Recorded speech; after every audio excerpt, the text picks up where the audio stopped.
You are listening to the So Now What podcast with Lana Manikowski, episode number 74. So now what? These three words raced through my mind time and time again during my journey through fertility treatments. I tried desperately to have a child, but never was able. I yearned for a community to join that could understand my struggles. I couldn't find one, so I created one with the So Now What podcast. I love that you found us. Welcome back for another episode of the So Now What podcast. I am back from vacation. I think I mentioned to you last week that we were going to Lake Tahoe for our annual trip with my niece and nephew, my sister and brother-in-law. And I am just feeling so fortunate that I've been able to be an aunt to my niece and nephew. And my sister and brother-in-law really have made it a priority to include Jack and I in the life of their children. And it's something that I don't at all take for granted. And I love that we have this opportunity to bond with them and create our own relationships with them. I am not a skier. So my sister and I did a lot of sister time doing snowshoeing. We went for massages. My niece and nephew ski with my brother-in-law and with Jack.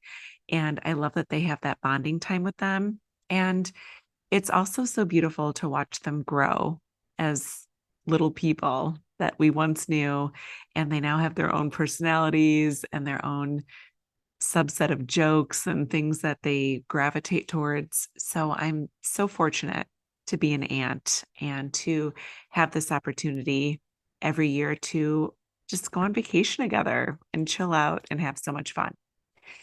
And when I got back from vacation, I actually found out some bad news. We lost my mom's brother, who I was extremely close with. And the reason I'm bringing it up today on the podcast is because he and his wife were childless, not by choice. And the ability that I always had to see them as an example in my life, and when Jack and I realized that we couldn't become parents, to have them as an example of what love could look like, what a marriage could look like, and what life could look like if you weren't able to have the children of your dreams. I always felt so fortunate to have them as an example and to watch their 63 years of love together as they were married, and to witness that and have gone through my path knowing that there is a possibility that we could love each other and live a full life. I felt like I was just always comforted by seeing their love for each other.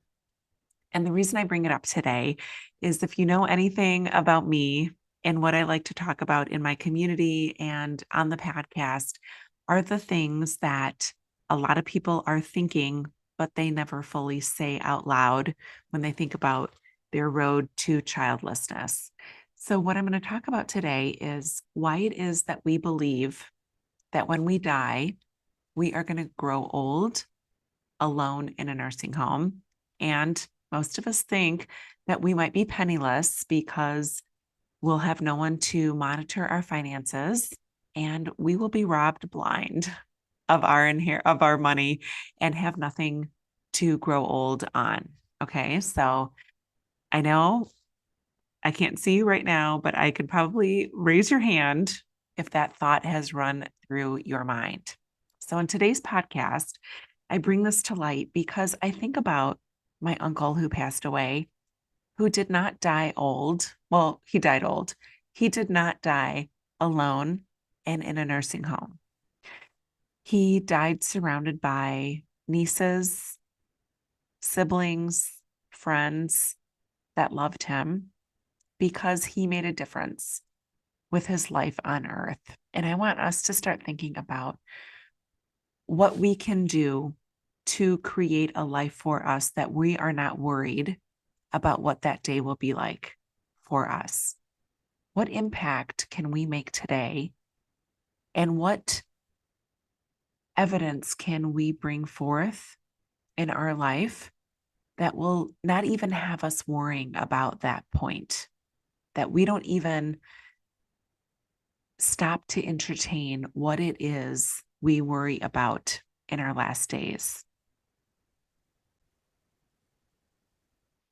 So this week, I'd like you to start thinking about doing some paper thinking. So if you haven't been with me on an episode where you've heard me talk about paper thinking, that is my way of getting all of this mishmash that is in your brain and putting it down on paper so that you can recognize what it is that you're thinking and believing and feeling about yourself and decide how is it impacting you, and if those are the things that you want to continue moving forward believing in your life.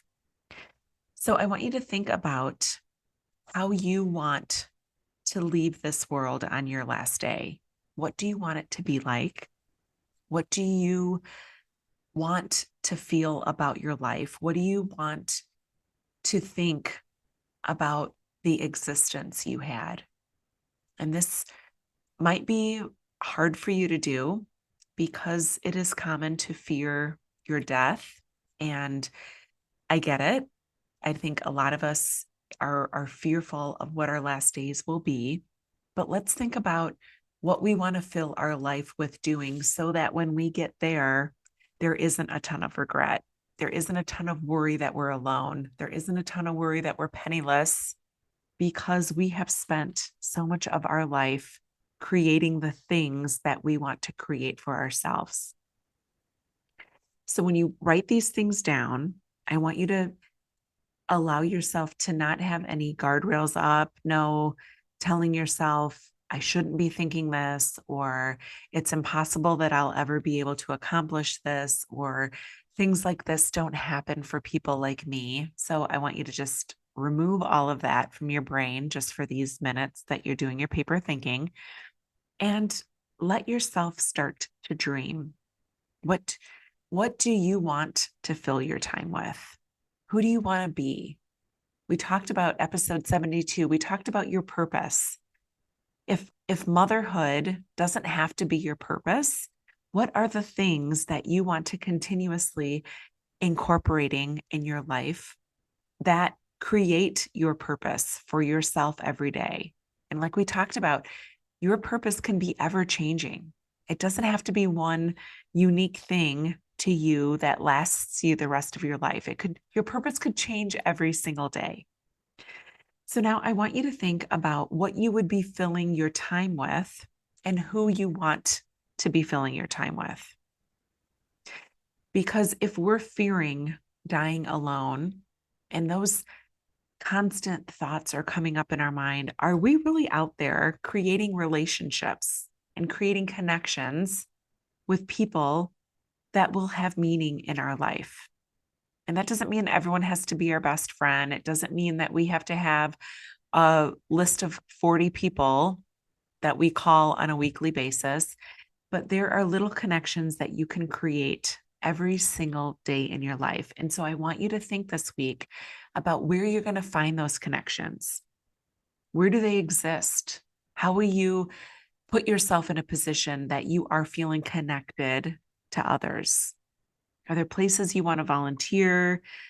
Are there classes you want to take? Are there people that have been part of your social circle that maybe you want to build a deeper relationship with or do fun activities with? Or maybe it's creating connections within the infertility community. And for that, I would welcome you into my Thrive After Infertility community. Some of the most amazing relationships have been built by women just like us who dreamed of motherhood and weren't able to achieve that.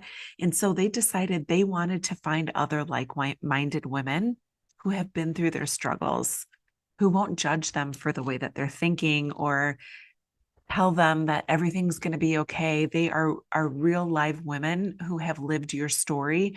And we come together and thrive after infertility and we grow together. So maybe it's finding a community like that for yourself.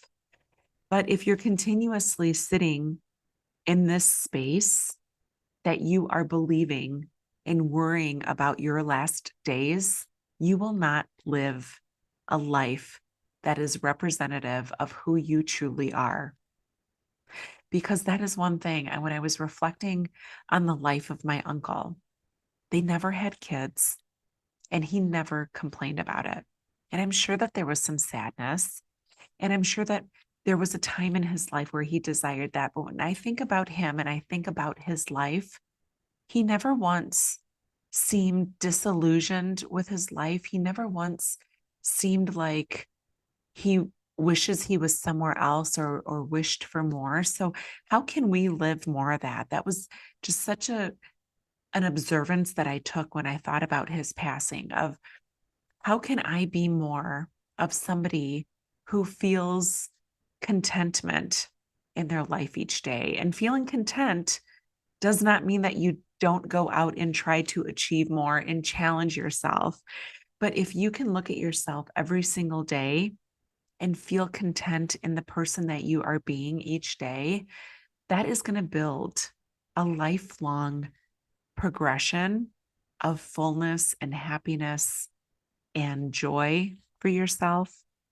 So as you're thinking about those prompts this week for your paper thinking, do it without guardrails, do it without worrying that something's wrong with you if you're coming up blank on answers or that people like you don't have the ability to achieve certain things, or you're not somebody who feels comfortable connecting with others. Like, just take all that out and imagine there's no hindrance to achieving a life of fullness, and really think about what that life would contain and how on your last day, it won't matter who's around you and where you are and how much money is in your bank account, because you have lived this life that is so full and so rich and so supported by you because you took time to focus on yourself. It's a lot to unpack this week. I get it. If you want to talk more about it, always open to talking to you. Send me a DM, book a discovery call, whatever it is that can help you. I am here for you because I know for a fact I recently witnessed myself that just because you don't have children, it doesn't mean that your life is lonely, your life is empty, and you will die alone. So I love you so much. And remember, it is never too late to discover your meaning. I'll talk to you next week.